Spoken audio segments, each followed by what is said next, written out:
Hello दोस्तों, स्वागत है आपका हमारे Krishna XYZ motivation YouTube channel पर। दोस्तों, आज हम बात करने वाले हैं इमीडिएट एक्शन बाय थबोमिरस बुक के बारे में। ईशान हमेशा से एक टैलेंटेड इंजीनियर था। कॉलेज में उसके प्रोजेक्ट्स को प्रोफेसर सराहा करते थे और लोगों के बीच वह एक टेक जीनियस माना जाता था। लेकिन जॉब लगने के बाद जैसे उसकी लाइफ एक अलग ही जोन में चली गई थी। डेडलाइंस पास आती और वह खुद को एक्सक्यूज देते हुए पाता, अभी मूड नहीं है, कुछ देख लेता हूँ, या फिर यार कल से पक्का स्टार्ट करूंगा। धीरे धीरे यह हैबिट बन गई और उसे समझ नहीं आ रहा था कि आखिर वह इतना टाल मटोल क्यों करने लगा है। मंडे मॉर्निंग थी और उसकी ईमेल में एक अर्जेंट प्रोजेक्ट का रिमाइंडर पड़ा था। क्लाइंट को अगले हफ्ते तक फाइनल रिपोर्ट चाहिए थी, लेकिन ईशान ने अभी तक उसे प्रॉपरली स्टार्ट भी नहीं किया था। उसने लैपटॉप खोला, कुछ देर स्क्रीन को घूरा, फिर उठा और किचन में कॉफी बनाने चला गया। कॉफी बनाते बनाते उसे याद आया कि उसे अपने पुराने कॉलेज फ्रेंड्स के मैसेजेस का रिप्लाई भी करना था। फिर behind your procrastination before trying to overcome it, यह लाइन पढ़कर वह सोच में पड़ गया। क्या सच में कोई रीजन है जिसके कारण वह इतना टाल मटोल कर रहा है? उसने सेल्फ एनालिसिस शुरू किया। सबसे पहले उसने नोटिस किया कि कुछ टास्क्स उसे गनली बोरिंग लगते हैं, जैसे डॉक्यूमेंटेशन और पेपर वर्क। उसे कैलकुलेशंस, कोडिंग और प्रॉब्लम सर्विसिंग पसंद था, लेकिन रिपोर्ट्स बनाना और क्लाइंट प्रेजेंटेशंस प्रिपेयर करना उसे बहुत डर लगता था। दूसरा रीजन उसे और भी ज्यादा सरप्राइजिंग लगा। उसे डर लग रहा था कि अगर उसने जल्दी काम खत्म कर लिया और कुछ गलती निकली तो लोग जज करेंगे। What if my solution is not perfect? उसे अपने पुराने एक्सपीरियंस याद आए जब उसके बॉस ने उसकी रिपोर्ट्स में छोटी छोटी मिस्टेक्स पकड़ी थी। तीसरा रीजन था उसका परफेक्शनिज्म। वह चाहता था कि हर काम बेस्ट पॉसिबल वे में हो, लेकिन इसी चक्कर में उसे स्टार्ट करने से पहले ही प्रेशर महसूस होने लगता था। अगर फर्स्ट अटेम्प्ट में परफेक्ट नहीं हुआ तो यह डर उसे एक्शन लेने से रोक रहा था। उसने यह सब पॉइंट्स अपने डायरी में लिखे और सोचा, अब मुझे इन इश्यूज को फिक्स करना पड़ेगा, वरना मैं ऐसे ही स्टक रहूंगा। उसने अपने एक दोस्त ईशान को कॉल किया, जो उसकी इंडस्ट्री में ही काम करता था, लेकिन बहुत डिसिप्लिन था। भाई, तुझे कभी ऐसा फील होता है कि तेरा काम इंटरेस्टिंग तो है लेकिन फिर भी तेरा मन नहीं करता उसे स्टार्ट करने का?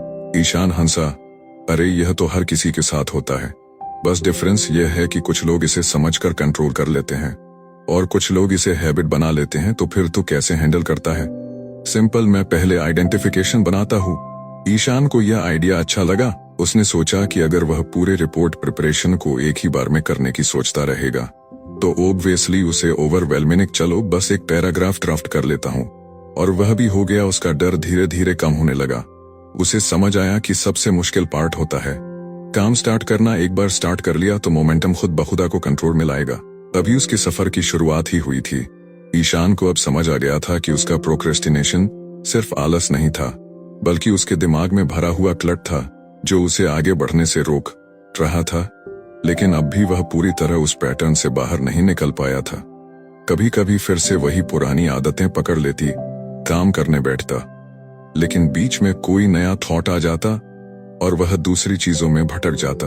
उसे अब एक और चीज क्लियर हो रही थी, सिर्फ एक्सटर्नल चीजों को मैनेज करने से कुछ नहीं होगा, उसे अपने दिमाग का क्लट भी साफ करना होगा।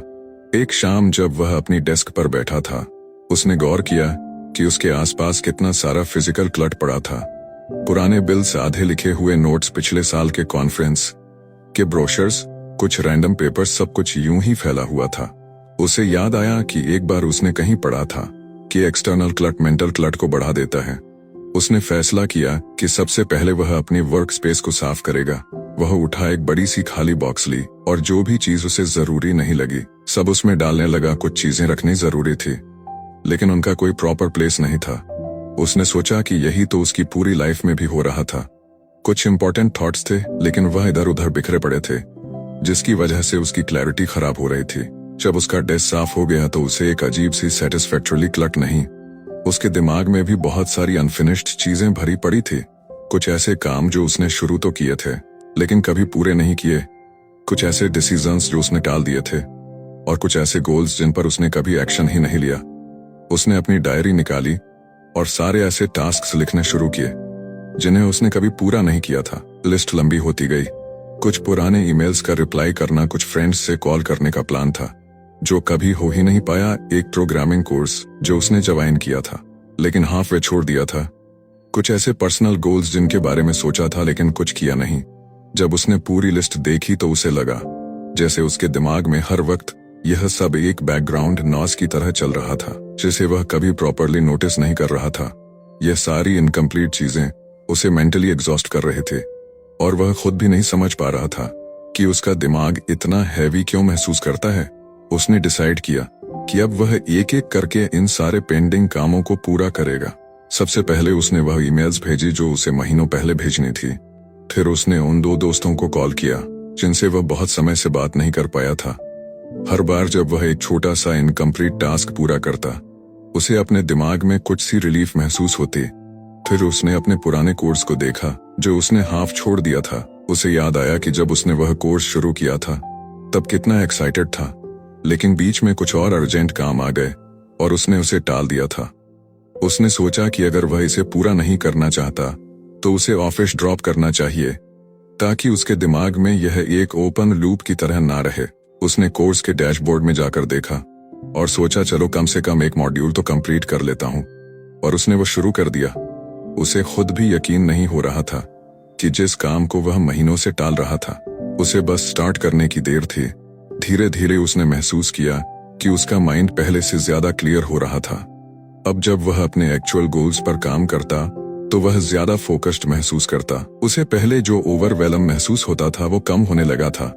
अब जब वह अपनी रिपोर्ट पर काम करता तो उसके दिमाग में रैंडम थॉट्स नहीं आते कि उसे किसी और पुराने काम को पहले करना चाहिए। एक दिन उसने अपनी डायरी खोली और नोटिस किया कि अब उसमें ज्यादा स्पेस खाली थी। उसके पुराने पेंडिंग टास्क लिस्ट के ज्यादातर आइटम अब कंप्लीट हो चुके थे। उसे पहली बार ऐसा महसूस हुआ कि वह अपने लाइफ में कंट्रोल वापस ले रहा है। कुछ हफ्तों बाद जब वह अपने लैपटॉप पर एक नया प्रोजेक्ट शुरू कर रहा था तो उसने रियलाइज नहीं हो रहा था उसने बिना किसी डिस्ट्रैक्टिबिलिटी चीजें चलती रहेंगी तब तक वह किसी भी नए काम को पूरी एनर्जी से नहीं कर पाएगा। अब उसका सफर पूरा हो चुका था। वह प्रोक्रेस्टिनेशन से बाहर निकल आया था। ईशान को अब लगने लगा था कि उसने अपनी प्रोक्रेस्टिनेशन की आदत पर काफी हद तक काबू पा लिया है, लेकिन कभी कभी जब कोई बड़ा और इम्पोर्टेंट टास्क सामने आता तब वह फिर से वही पुरानी आदतों में लौट जाता, काम करने बैठता, फिर एक रैंडम वीडियो देखने लगता या फिर बस इधर उधर की चीजों में उलझ जाता। उसे समझ नहीं आ रहा था कि ऐसा क्यों हो रहा है, जबकि उसने खुद को इतना डिसिप्लिन बना लिया था। अब तक उसे लग रहा था कि प्रोक्रेस्टिनेशन सिर्फ एक बैड हैबिट है, लेकिन धीरे धीरे उसे एहसास हुआ कि यह उससे कहीं ज्यादा गहरी चीज थी। एक दिन उसने खुद से सवाल किया, मैं सच में इस काम को अवॉइड करना चाहता हूँ या इसके पीछे कोई और रीजन है। उसने गौर किया कि जब भी कोई नया चैलेंज आता तो उसके दिमाग में एक सटल सा डर पैदा हो जाता था, क्या मैं इसे ठीक से कर पाऊंगा। जब उसने अपनी पिछली आदतों को एनालाइज किया तो उसे एहसास हुआ कि उसकी प्रोक्रेस्टिनेशन का एक बहुत बड़ा कारण सेल्फ डाउट था। उसे हमेशा लगता था कि वह जो भी करेगा वह उतना अच्छा नहीं होगा जितना होना चाहिए। उसे अपने कॉलेज के दिन याद आए जब वह कोडिंग कंपटीशन में भाग लेता था। एक बार उसने एक बहुत ही कॉम्प्लेक्शन को सॉल्व करने की कोशिश की थी, लेकिन लास्ट मोमेंट पर उसकी कोडिंग में एरर आ गई थी और उसने हार मान ली थी। उस दिन के बाद से वह हर बार किसी डिफिकल्ट टास्क को शुरू करने से पहले ही हेसिटेशन लेने से रोक देती थी। उसे एहसास हुआ कि प्रोक्रेस्टिनेशन सिर्फ टाइम मैनेजमेंट का इशू नहीं था, बल्कि उसके दिमाग के अंदर एक डीप रूटेड फियर था। वह सिर्फ बोरिंग या डिफिकल्ट टास्क्स को अवॉइड नहीं कर रहा था, बल्कि वह उन सिचुएशन से बच रहा था जहां उसे अपनी कैपेबिलिटीज को प्रूव करना होता। कहीं ना कहीं वह फेलियर को लेकर इतना कॉशियस हो गया था कि उसने रिस्क लेना ही बंद कर दिया था। अब जब उसे यह समझ आ गया कि उसकी प्रोक्रेस्टिनेशन की जड़ क्या है, तो उसने इसे सही तरीके से जज करने का फैसला किया। उसने सबसे पहले यह मान लिया कि हर बार परफेक्ट रिजल्ट देना जरूरी नहीं है। अगर कोई काम सही से नहीं होता तो इसका मतलब यह नहीं कि उसने पूरी कोशिश नहीं की। उसने खुद को याद दिलाया कि फेलियर भी लर्निंग का एक पार्ट है। अब जब भी उसे किसी मुश्किल टास्क को शुरू करने में रेजिस्टेंस महसूस होता तो वह खुद से एक सिंपल सवाल पूछता, मैं इस काम को जेन्युइनली नहीं करना चाहता या मैं सिर्फ इससे डर रहा हूँ। अगर जवाब ये होता कि वो डर रहा है तो वह जानबूझकर खुद को उस डिस्कम्फर्ट में डाल देता। उसने महसूस किया कि जब भी वह किसी डर का सामना करता तो वह धीरे धीरे कम होने लगता था। एक दिन उसकी कंपनी में एक नया प्रोजेक्ट आया जिसमें उसे एक पूरी नई टेक्नोलॉजी पर काम करना था। पहले इंस्टिंक्ट के तौर पर उसने सोचा कि वह इस काम को कुछ देर बाद शुरू करेगा, लेकिन फिर उसने खुद से पूछा, क्या मैं इसे टाल रहा हूँ? क्योंकि मुझे यह बोरिंग लग रहा है या क्योंकि मुझे डर है कि मैं इसे ठीक से नहीं कर पाऊंगा। जवाब साफ था। उसे डर था कि वह इसे अच्छे से नहीं कर पाएगा। इस बार उसने अपनी स्ट्रेटेजी बदली। उसने खुद से कहा कि वह इस काम को सिर्फ 10 मिनट के लिए करेगा, बिना यह सोचे कि इसका आउटकम क्या होगा। उसने प्रोजेक्ट ओपन किया, डॉक्यूमेंटेशन पढ़ना शुरू किया और कोडिंग के कुछ बेसिक स्टेप्स लिखे। उसे लगा कि यह उतना भी मुश्किल नहीं था जितना उसने सोचा था। धीरे धीरे वह उस काम में इतना इंग्रॉस हो गया कि घंटों बीत गए और उसे पता भी नहीं चला। उसे अब समझ आ रहा था कि असली प्रॉब्लम काम इटसेल्फ नहीं था, बल्कि उसका दिमाग जो पहले से ही डर बना लेता था। अब उसने अपनी पुरानी माइंडसेट को पूरी तरह से चेंज कर लिया था। वह जानता था कि प्रोक्रेस्टिनेशन से पूरी तरह से छुटकारा पाना नामुमकिन है, लेकिन अब उसे इससे डील करना आ गया था। जब भी उसे कोई नया काम इंटिमिडेटिंग लगता, वह खुद को एक सिंपल रिमाइंडर देता, बस शुरू कर, बाकी चीजें अपने आप ठीक हो जाएंगी। अब वह खुद को फेलर्स और मिस्टेक्स से बचाने के बजाय उनसे सीखने के लिए तैयार करने लगा था। एक दिन जब उसने अपनी डायरी खोली तो उसने नोटिस किया कि उसकी पुरानी टू डू लिस्ट्स में जितने भी अनफिनिश्ड टास्क्स थे वह पूरे हो चुके थे। उसका दिमाग पहले से कहीं ज्यादा क्लियर था और अब उसे अपनी एबिलिटीज पर भरोसा भी होने लगा था। उसने रियलाइज तब आता है जब हम अपनी प्रॉब्लम्स को सिर्फ सरफेस लेवल पर नहीं बल्कि उनकी जड़ तक जाकर समझते हैं। अब वह पहले जैसा नहीं रहा था। ईशान ने जब अपनी पुरानी आदतों पर नजर डाली तो उसे एहसास हुआ कि उसकी प्रोक्रेस्टिनेशन की असली वजह सिर्फ डर या आलस नहीं थी, बल्कि एक और चीज थी जो बार बार उसे पीछे खींच रही थी। कंफ्यूजन। उसे अक्सर समझ ही नहीं आता था कि उसे करना क्या है। उसके सामने कई सारे टास्क होते, लेकिन वह तय नहीं कर पाता कि कहां से शुरू करें, किस चीज पर ज्यादा ध्यान दे और क्या सच में जरूरी है। कभी कभी वह पूरे दिन कुछ करने की सोचता रहता, लेकिन अंत में कुछ भी नहीं कर पाता। उसने अब तक प्रोक्रेस्टिनेशन के कई कारणों को समझ लिया था, लेकिन उसे अब अपनी डायरेक्शन क्लियर करनी थी। उसने अपनी दिनचर्या को एनालाइज करना शुरू किया। वह नोटिस कर रहा था कि जब भी उसे कोई बड़ा काम करना होता तो वह सबसे पहले डिस्ट्रैक्शंस ढूंढता। कभी वह ईमेल्स चेक करने बैठ जाता, कभी सोशल मीडिया स्क्रॉल करने लगता और कभी कभी तो बिना वजह रैंडम चीजें गूगल करने लगता। लेकिन जब उसने अपने बिहेवियर पर ध्यान दिया तो उसने एक पैटर्न देखा।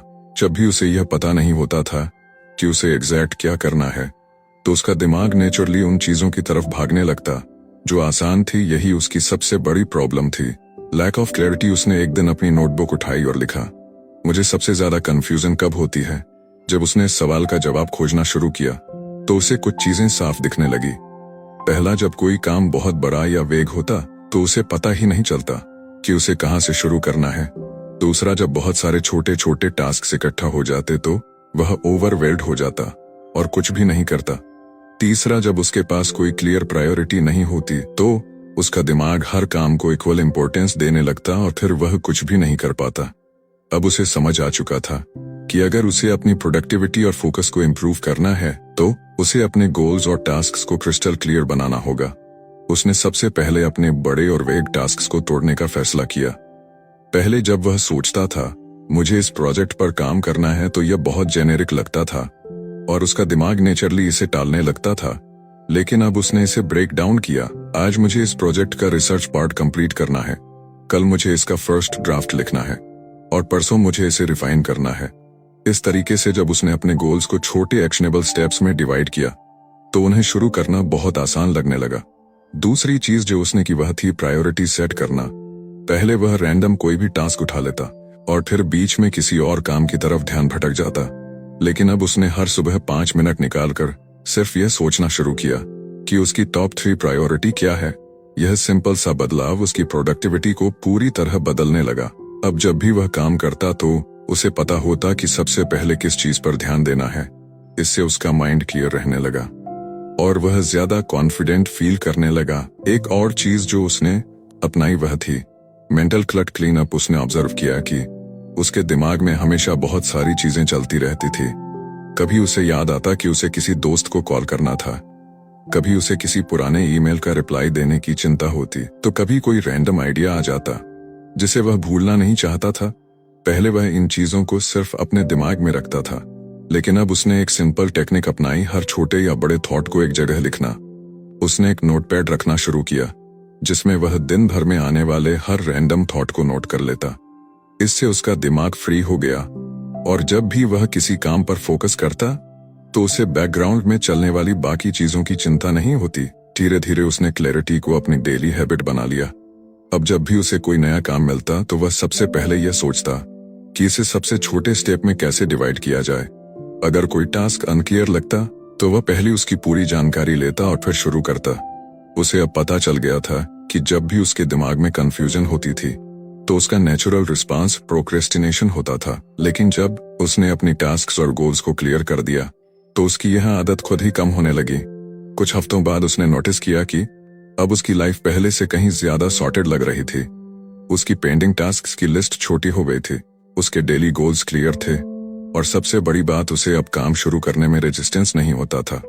उसे वह दिन याद आया जब वह हर काम को टाल रहता था और अब वह हर मॉर्निंग बिना किसी हेसिटेशन के अपने मोस्ट इम्पोर्टेंट टास्क पर काम करना शुरू कर देता था।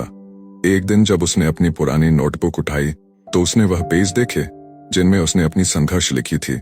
देरी करना, आत्मसंदेह, भार, स्पष्टता की कमी। उसे एहसास हुआ कि उसने कितना लंबा सफर तय किया है। अब वह अपने गोल्स को लेकर कॉन्फिडेंट था, उसका दिमाग क्लट फ्री था और सबसे बड़ी बात, उसे अब खुद पर भरोसा था। उसने नोटबुक बंद की, एक गहरी सांस ली और मुस्कुराया। उसकी जर्नी अब पूरी हो चुकी थी। ईशान को अब यह समझ आ गया था कि क्लैरिटी होने से ही काम आसान नहीं होता, बल्कि उसे पूरा करने के लिए डीप फोकस भी चाहिए। कई बार ऐसा होता था कि वह काम शुरू तो कर, लेकिन कुछ देर बाद ही उसका ध्यान भटक जाता। कभी फोन की कोई नोटिफिकेशन आ जाती, कभी कोई नया ईमेल दिख जाता, तो कभी उसके दिमाग में अचानक कोई और काम करने का ख्याल आ जाता।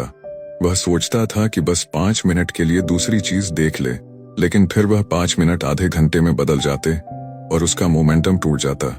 उसे एहसास हुआ कि अगर उसे अपनी प्रोडक्टिविटी को नेक्स्ट लेवल तक ले जाना है तो उसे लेजर शार्प फोकस डेवलप करना होगा।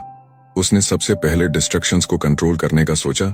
उसने नोटिस किया कि उसका सबसे बड़ा डिस्ट्रैक्शन था उसका फोन। जब भी वह किसी काम में फंसता तो उसका दिमाग नेचुरली फोन की तरफ चला जाता। जैसे ही वह नोटिफिकेशंस चेक करता, फिर और काम करते समय उसे दूसरी तरफ रख देता। उसने कुछ प्रोडक्टिविटी एप्स भी इंस्टॉल किए जो उसे फोकस बनाए रखने में मदद करती। इसके बाद उसने अपने वर्क एनवायरनमेंट पर ध्यान दिया। उसने देखा कि उसके डेस्क पर बहुत सारी चीजें होती थी जो उसका ध्यान भटकाती थी। कुछ पुरानी फाइलें, किताबें, रैंडम स्टिकी नोट्स और भी बहुत कुछ। उसने अपने वर्क स्पेस को क्लीन और मिनिमलिस्टिक बना लिया। उसने सिर्फ वही चीजें रखी जो उसके काम के लिए जरूरी थी। उसने गौर किया कि जब उसका वर्क स्पेस क्लट फ्री होता था तो उसका दिमाग भी ज्यादा फोकस्ड फील करता था। इसके अलावा उसने एक नई टेक्निक अपनाई।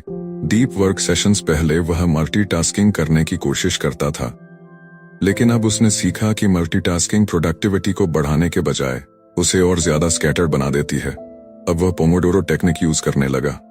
25 मिनट तक पूरा ध्यान लगाकर काम करता, फिर 5 मिनट का छोटा सा ब्रेक लेता। यह छोटी छोटी फोकस सेशंस उसकी एफिशिएंसी को बढ़ाने लगी। धीरे धीरे उसने इन सेशंस की ड्यूरेशन बढ़ानी शुरू की और अब वह 90 मिनट तक बिना किसी डिस्ट्रैक्शन के काम कर सकता था।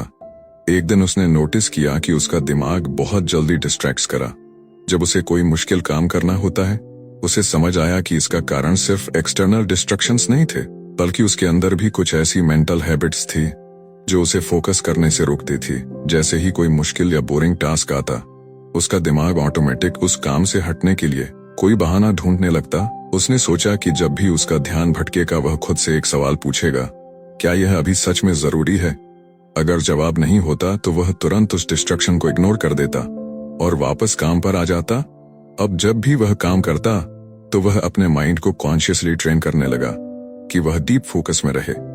उसने एक इंटरेस्टिंग टेक्निक अपनाई। हर बार जब वह ध्यान भटकने लगता तो वह पॉज लेता और एक डीप ब्रेथ लेकर अपने काम पर वापस आ जाता। इस सिंपल टेक्निक ने उसकी अटेंशन स्पैन को बहुत इंप्रूव कर दिया। उसने यह भी नोटिस किया कि जब वह पूरा फोकस लगाकर काम करता था तो उसका आउटपुट भी पहले से कहीं बेहतर होता था। धीरे धीरे उसकी कंसंट्रेशन इतनी स्ट्रांग हो गई कि वह अब बिना किसी एक्स्ट्रा फोर्स के घंटों तक डीप वर्क कर सकता था।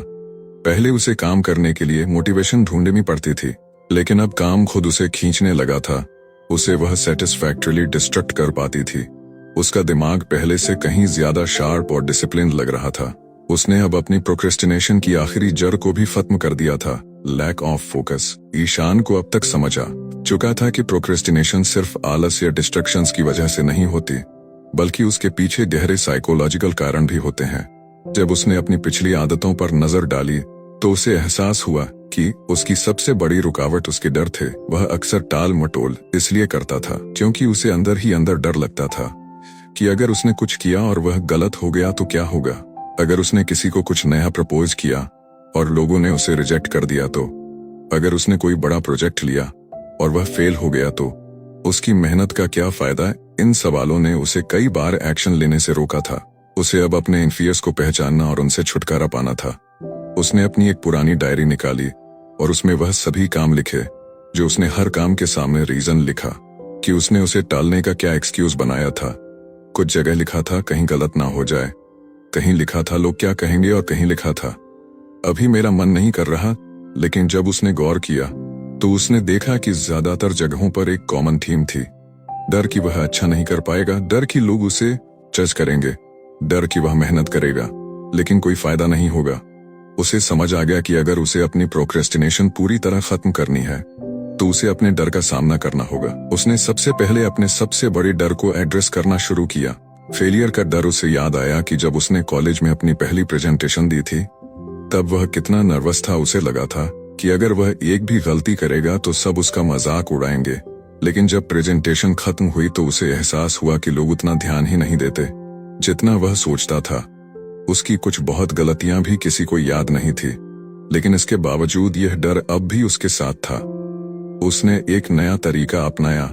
हर बार जब उसे फेलियर का डर लगता तो वह खुद से एक सवाल पूछता, अगर यह काम फेल भी हो गया तो क्या मैं इससे सीख सकता हूँ। और जवाब हमेशा हाँ में होता। उसे एहसास हुआ कि हर फेलियर कुछ ना कुछ सिखाता है और जब तक वह सीख रहा है तब तक वह आगे बढ़ रहा है। के बाद उसने क्रिटिसिज्म के डर को टैकल किया। उसे अक्सर लगता था कि अगर उसने कोई नई चीज शुरू की और लोग उसे पसंद नहीं करेंगे तो क्या होगा। अगर किसी ने उसकी मेहनत को नकार दिया तो, लेकिन फिर उसने गौर किया कि जितने भी सक्सेसफुल लोग हैं उन्हें भी क्रिटिसिज्म झेलना होता है। कोई भी ऐसा नहीं है जिसे सब पसंद करें। उसने एक नई माइंडसेट अपनाई। लोगों का ओपिनियन मेरे कंट्रोल में नहीं है, लेकिन मेरी मेहनत मेरे कंट्रोल में है। उसने सोचना छोड़ दिया कि लोग क्या कहेंगे और बस अपने काम पर ध्यान देने लगा। धीरे धीरे उसने देखा कि जब वह डर को इग्नोर करके काम करता था तो वह पहले से कहीं ज्यादा कॉन्फिडेंट फील करता था। पहले उसे हर काम करने में हेसिटेशन होती थी, लेकिन अब वह खुद को चैलेंज देने लगा। उसने एक दिन अपनी टीम के सामने एक बोल्ड आइडिया रखा जो पहले वह सिर्फ सोचता रहता था लेकिन कहने की हिम्मत नहीं जुटा पाता था। उसे लगा था कि लोग उसे रिजेक्ट कर देंगे, लेकिन सरप्राइजिंगली उसकी बात को सीरियसली लिया गया और उसके आइडिया पर काम शुरू हुआ। तब उसे एहसास हुआ कि उसका डर सिर्फ उसके दिमाग में था। असलियत में चीजें इतनी बुरी नहीं थी। अब उसने एक नई हैबिट बनाई। हर बार जब उसे किसी चीज को टालने का मन करता तो वह पॉज लेकर खुद से पूछता, क्या मैं इसे सिर्फ डर की वजह से टाल रहा हूं। अगर जवाब हाँ होता तो वह बिना ज्यादा सोचे एक्शन ले लेता। उसने समझ लिया था कि डर को कम करने का सबसे अच्छा तरीका है एक्शन लेना। जितना वह अपने डर के खिलाफ जाता उतना ही वह कमजोर होता जाता है। कुछ महीनों बाद उसने महसूस किया कि अब उसकी प्रोक्रेस्टिनेशन की सबसे बड़ी वजह खत्म हो चुकी थी। उसे अब काम शुरू करने में हेसिटेशन नहीं होती थी। उसे कोई नया आइडिया इंप्लीमेंट करने में डर नहीं लगता था, और सबसे बड़ी बात, उसे अब फेलियर या क्रिटिसिज्म की चिंता नहीं सताती थी। वह पहले से कहीं ज्यादा कॉन्फिडेंट और फियरलेस बन चुका था। उसने अपनी आंख खरी बड़ी रुकावट को भी पार कर लिया था और अब उसके रास्ते में कुछ भी नहीं था जो उसे रोक सके। ईशान अब अपने डर पर काबू पा चुका था, लेकिन उसे एक और चैलेंज महसूस हुआ, कंसिस्टेंसी की कमी। उसने कई बार महसूस किया था कि जब उसका मूड सही होता था तब वह बहुत अच्छे से काम करता था, लेकिन जैसे ही कोई बाहरी डिस्ट्रक्शन आती या एनर्जी कम होती तो उसका मोमेंटम टूट जाता। उसे समझ आ गया कि अगर उसे अपनी प्रोग्रेस को स्टेडी रखना है तो उसे एक दैनिक दिनचर्या बनानी होगी जो उसके लक्ष्यों को समर्थन करें। उसने अपने दिन की शुरुआत से बदलाव करने का फैसला किया। पहले उसकी सुबह काफी रैंडम होती थी। कभी देर से उठता, कभी जल्दी, कभी नाश्ता करता, कभी स्किप कर देता। इससे उसका पूरा दिन अनपेक्सेबल हो जाता था। अब उसने तय किया कि वह हर दिन एक ही समय पर उठेगा और अपने दिन की शुरुआत एक क्लियर स्ट्रक्चर के साथ करेगा। उसने एक सिंपल मॉर्निंग रूटीन बनाई। उठने के बाद सबसे पहले कुछ स्ट्रेचिंग, फिर 10 मिनट की मेडिटेशन और उसके बाद एक जर्नल में अपने दिन के टॉप 3 गोल्स लिखना। इससे उसे हर सुबह क्लैरिटी मिलती कि उसे दिन भर क्या करना है। फिर उसने अपने काम करने के तरीके पर ध्यान दिया। पहले वह बिना किसी फिक्स्ड स्केड्यूल के काम करता था, जिससे कभी वर्कलोड बहुत ज्यादा हो जाता तो कभी बहुत कम। अब उसने टाइम ब्लॉकिंग टेक्निक अपनाई। हर टास्क के लिए एक फिक्स्ड टाइम स्लॉट तय कर लिया। उसने देखा कि जब उसे पता होता था कि कौन सा काम कब करना है, तो वह ज्यादा डिसिप्लिन के साथ काम कर पाता था।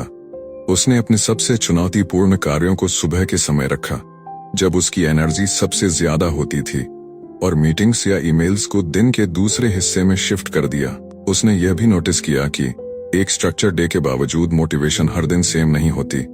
कभी कभी मन करता था कि सब कुछ छोड़कर बस आराम किया जाए, लेकिन अब उसने एक नई अप्रोच अपनाई। मोटिवेशन पर भरोसा मत करो, डिसिप्लिन बिल्ड करो। उसने देखा कि जब वह बिना सोचे समझे बस अपनी रूटीन को फॉलो करता था, तो धीरे धीरे उसका दिमाग उस शेड्यूल का आदी हो गया और उसे काम करने के लिए किसी एक्स्ट्रा मोटिवेशन की जरूरत नहीं पड़ी। अब वह हैबिट ड्रिवन हो चुका था, ना कि मूड ड्रिवन। शाम को उसने एक विंड डाउन रूटीन भी बना ली। पहले वह रैंडम लेट नाइट तक कुछ भी करता रहता, कभी सोशल मीडिया, कभी टीवी, कभी कोई मूवी। बट अब उसने तय किया कि वह सोने से पहले 1 आवर का स्क्रीन फ्री टाइम रखेगा। वह या तो कोई अच्छी बुक पढ़ता या अगले दिन की प्लानिंग करता। इससे उसकी नींद भी बेटर होने लगी और अगले दिन के लिए उसकी एनर्जी भी हाई रहती।